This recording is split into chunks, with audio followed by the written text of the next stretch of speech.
Good evening. My second video of the day. I was just um, seeing. I just saw an interview about marijuana and cannabis on the internet about the issue of legalizing marijuana, and I'm opposed to it at some levels. I'm certainly opposed to making it a commercially distributed product right now. I am. I think it should be decriminalized.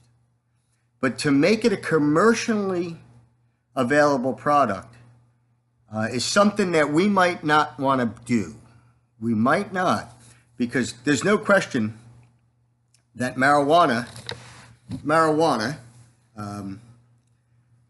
has properties and effects that alcohol does not have, and also properties and effects that painkillers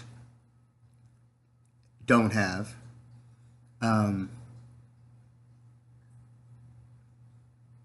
Quaaludes don't have.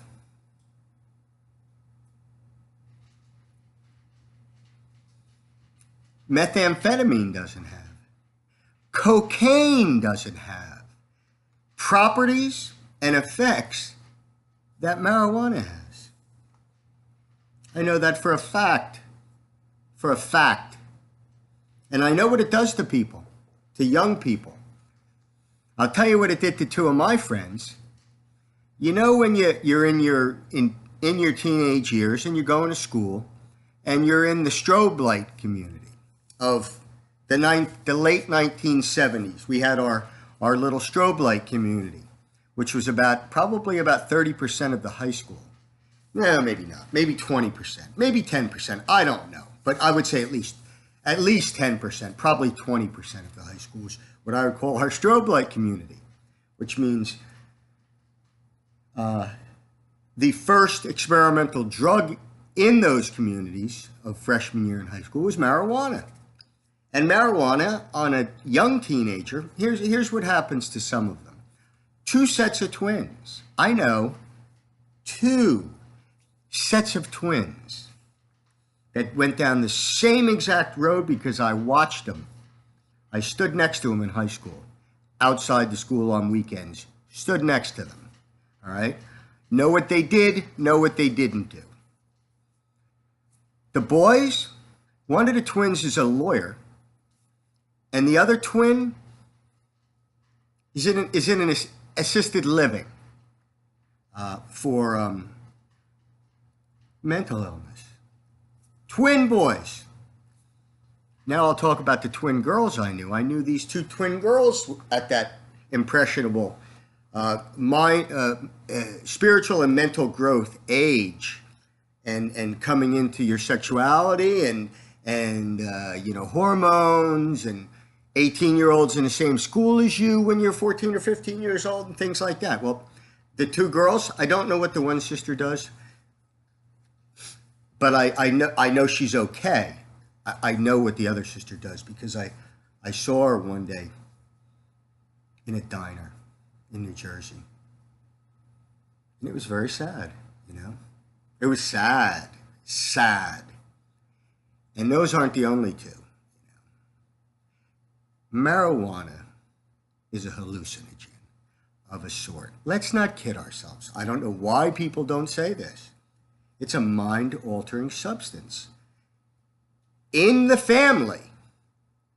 No, let me put this another way. LSD is in the family of marijuana. Marijuana is not in the family of LSD. Marijuana is the base hallucinogen, folks. It's the base mind-altering substance.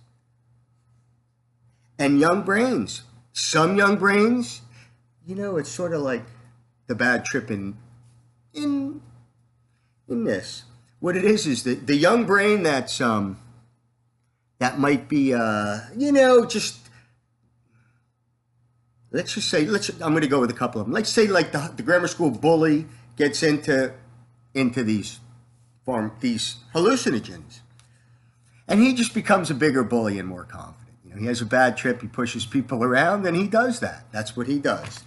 And then there's the laid back dude who, who doesn't give a shit about anything, and he has a good trip. But then there's the kid who's picked on, and the kid who's picked on, when he trips, he just sees the people who picked on him as monsters. I wasn't that person, by the way, but I know what that person thinks. Was never that person. And then there's the laughers. I don't know what the criers do. The criers, the morbid thinkers. There's a whole bunch of different kinds of people that come out on marijuana. There's the people that see too much at too young an age because it opens your mind in ways that a young mind might not be ready to be opened. That's the thing. And the young minds that sometimes aren't ready to be that open are the ones that are already really open. The dumb ones, they don't see much because they're dumb in the first place. They just see everything as funny or stupid. But the smart ones, they see things. It's what they do. Ask anybody who smokes pot. I mean, I don't know. Do I fear the drug in the adult community? No. Do I think anybody should go to prison for smoking marijuana? Absolutely not. They can deal with their DUI law, but carefully, because they could abuse that. There could be too many people convicted of a under the influence law with THC that would be detrimental to the populace, in my opinion. So I don't know how they're going to do that because THC apparently lasts in people a lot longer than other things. But the point I really wanted to make is marijuana, cannabis, is a hallucinogen, folks. Let's tell the truth. It's a hallucinogen, just like LSD on a much smaller scale. But they get closer together as the potency of marijuana goes up. It gets closer to the to the hallucinogen properties of a mushroom or something, a mushroom in a cow pasture, So I'm going to put on this little video because it's the Kennedy, it's the Democrat Patrick Kennedy from Massachusetts talking to Tucker Carlson on Fox News about marijuana. Now we're talking about Tucker Carlson, who I approve of, but many liberals wouldn't, but give him a chance. And we're talking to Patrick Kennedy, who is the favorite son of the liberals. So let's hear what those two men have to say. Unfortunately, I don't know how to do picture-in-picture yet on my device because I need help. If I was a progressive, there'd probably be 10 hippie kids over here helping me get my website out, but I'm a conservative, so I get no help at all. But that's how it would probably be. So I'm going to put this 2 minutes of Patrick Kennedy talking about marijuana on, and then I'm going to say goodnight. So hold on, I'm going to swing the chair. Here we go. All right, Patrick Kennedy.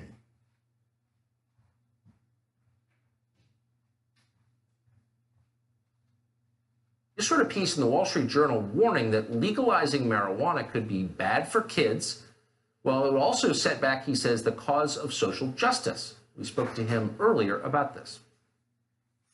So I'm interested to hear your perspective on this. You're one of the only people, certainly one of the only Democrats, to say anything like this out loud. So I'd like to know what your reasoning is. Well, we've been through the experience of this current opioid crisis, and everybody's pointing back to where Purdue Pharma marketed this very addictive OxyContin, and what was ending up happening is that public health got put to the sidelines while profits for Purdue Pharma ruled public health. It took over any debate as to the real impact of this drug overall on our nation. And then we go back a generation to the tobacco industry settlement and how we had to learn for a long time as to the fact that there was an addictive substance, nicotine, in tobacco that was driving commercial marketing of cigarettes.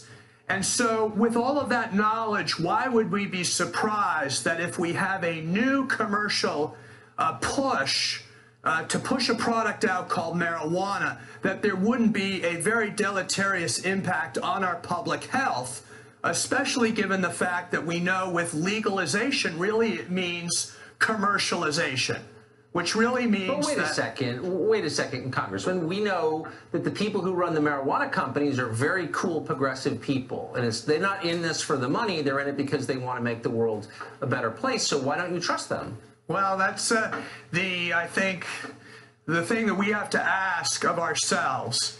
Are the billions of dollars now going into investing into cannabis and in the many products that are being produced? I might add, elixirs, which are basically the old Fanta grape aids and orange aids that we grew up with. Those are now being infused with marijuana-infused THC. Beyond just the brownies, the marijuana industry is now infusing gummy bears. They're infusing things like pot tarts. Other food edibles is what they're known. In other words, this is a really slick, very smart marketing effort. If you have money on the line behind the marijuana industry, you're standing to gain a lot of money in the years ahead. And yet, who's going to be the biggest one to pay for all of this? It's going to be the public health that pays the cost of this. It's going to be young people who are going to think that this is an easy alternative for me to deal with my stress and anxiety, because now I've got all of these choices. I can drink it, I can smoke it, I can eat it, whatever will help me feel less anxious. Yeah.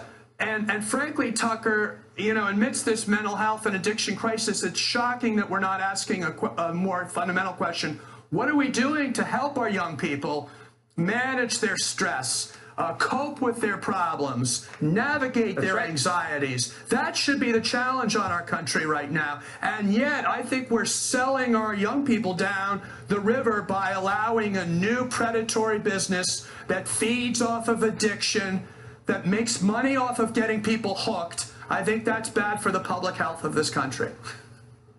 I agree with you 100%. And by the way,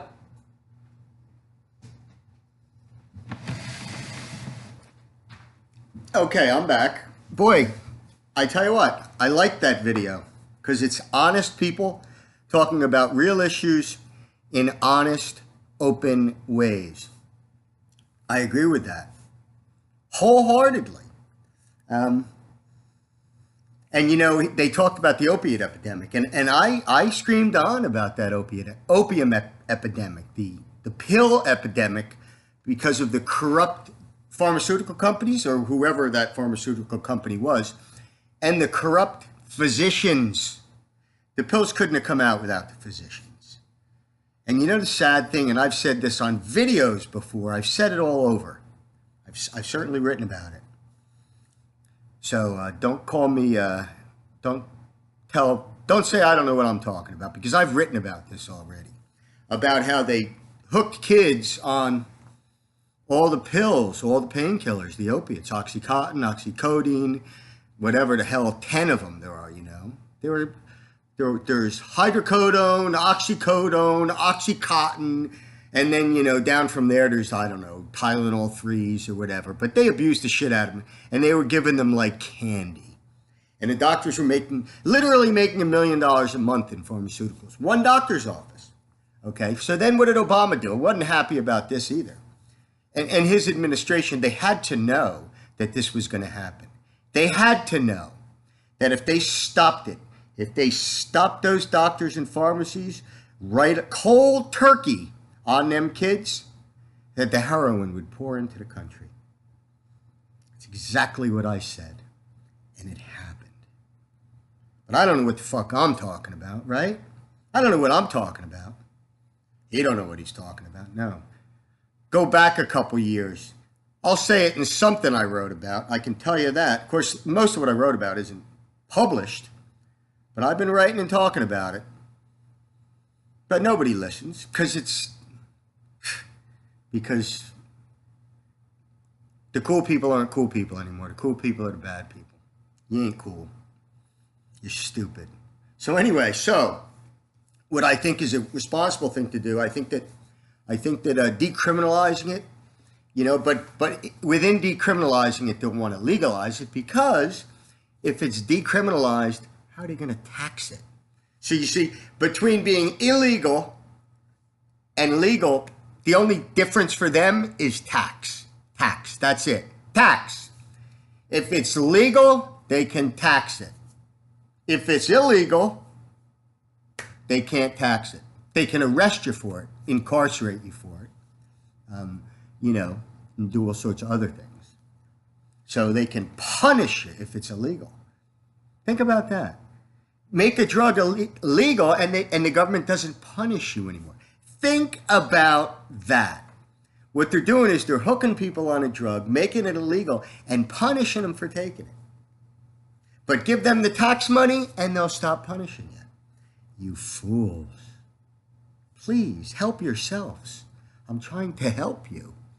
You're so foolish. You're so foolish.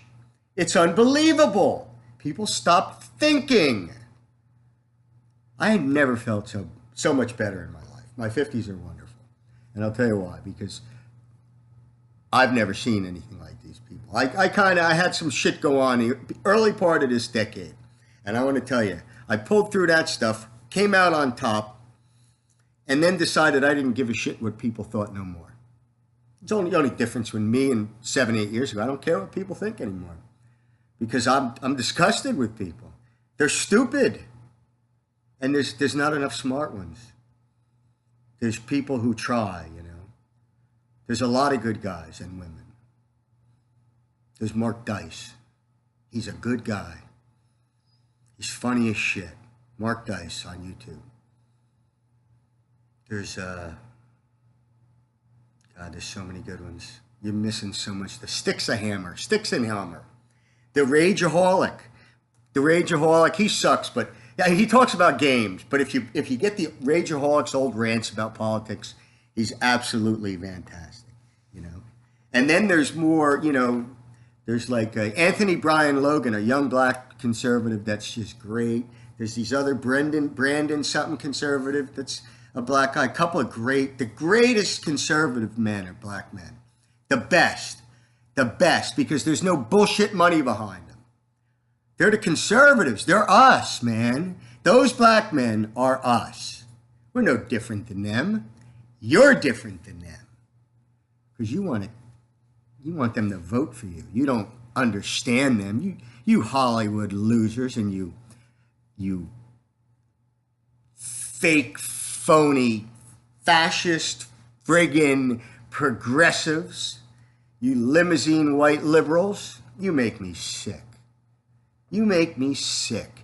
Limousine liberal, that's what I call you, sons of bitches. You make me sick. Not all yours are in a limousine, but you know what I'm getting at.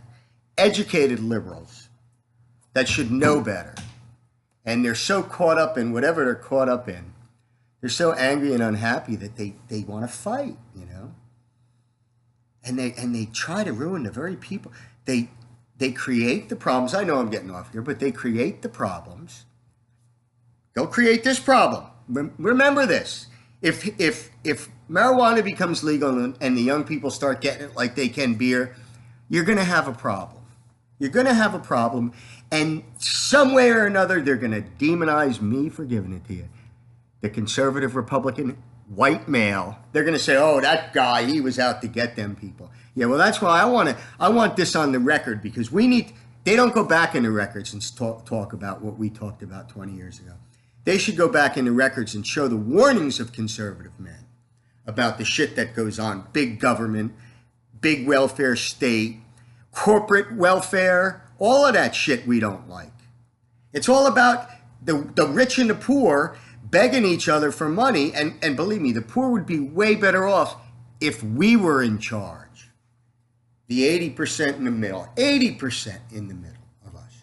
There's the 20% poor that just need help, you know?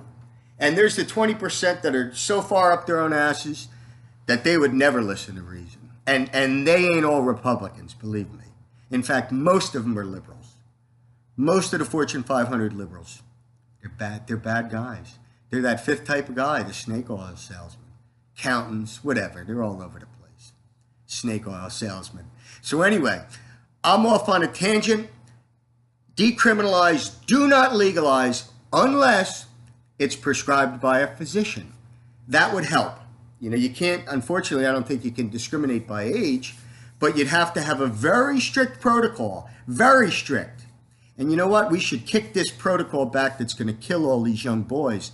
This friggin' Ritalin epidemic that they're doing. It's horrible what you're doing to our children. I had a talk with a doctor about this very thing. And you know what the doctor told me? I'm going to tell you what this doctor told me. Not someone I saw. A doctor. Medical doctor. He told me, well, 90% of the kids that are referred to him for ADHD medications come from the teachers. The teachers. You've got to be fucking kidding me, right? You know? And I'm not going to say that medication doesn't help 10% of the kids that try it and screws up the other 90. You know, you can't save everybody. You can't save everybody. You can't kill 80%. Can't kill the Boy Scouts because of a girl. Can't kill 90% of young children because the drug might help a small percentage of them but destroy the others. And we talked about that. And this doctor did not disagree with me on that fact. And you people are pissing and moaning about a porn star. You shameful, shameful people. Shameful people. Not all of you, because you know out there, there's people I know that I just want to make sure that they know I'm looking at you. And I know you're not a shameful person, even though you agree with me, because there's a lot of yous. There's so many of yous. But to any of you guys, I get it. I do get it. But on this issue, this is a slam dunk. This ain't nothing about progressive. It's just being stupid or smart. So with that, sayonara. I'm going offline. By the way, just another joke. I'm wearing a Grateful Dead t-shirt that I got. I probably went to Grateful Dead concerts earlier in life than I should have. I think Englishtown, one of the biggest Dead shows ever, surrounded at the Englishtown Raceway in Englishtown, New Jersey, where they had the drag races, surrounded by tractor trailers. Security was the Hells Angels. Hells Angels were security for that show. And there were 130,000 people there. And it was funny because a helicopter came. There was a young woman in labor at the concert. It was a huge concert outside, huge. A little bitty Woodstock kind of thing. And they actually got 65,000 or so people to take one step to the left and 65,000 people to take one step to the right. And they walked this girl out. She went up in a helicopter and gave birth at a hospital somewhere, which I never got the answer. That was the Grateful Dead at Englishtown, New Jersey in 1977. And by the way, if you Google the Grateful Dead Englishtown 1977, do not do that E thing, because that E thing sucks. That Microsoft, I'm not a fan of Google's, but as far as searching goes, I trust Google more than I trust that Microsoft E. That Microsoft E sucks. It leaves shit out. I don't like Google too either. At times, you know you're in trouble. You know that Google's not on your side when you're trying to type in a song. You know, what song was it? It was an Elton John song. Can't think of the name of it, but whatever the case may be, it might not even have been Elton John. I typed WH in the Google search area. It comes up with guesses, you know. Tell me if we're not in trouble. This is one of the reasons I tell you we're in trouble. So I type in WH, and the top search finding for WH, just WH, was white supremacist. 2018, I think. And then the second top search for WH was white supremacist Florida 2018. Now, I don't know if everybody's search is going to do that. And I don't know. Maybe I typed in white Christmas before and it shot white to white supremacist. But that seems like quite a leap for me. So don't let them bullshit that. Those people are manipulating you. horribly making us look out to be worse than we are. And I know why. I'm not going to get into why, because you don't care. You don't even. The why is so horrible. The answers to why they're doing that are so incomprehensibly horrible that you're not even ready for them yet. And by the time you get ready for the answers, you're going to already know them, and it's going to be way too late. But I might be gone by then. I don't know. It's going to be. I'm 57. I might see it happen. Our children will. I'll tell you that. No question. I'll see something happen. I'll see war in Europe. No doubt about that. I'll see war in Europe. Anyway, I hope I'm wrong, but you know what? I do the studying, and you do the screaming. So have a nice night. Think about what Patrick Kennedy said, and keep marijuana away from adolescents. Thank you. Have a nice night.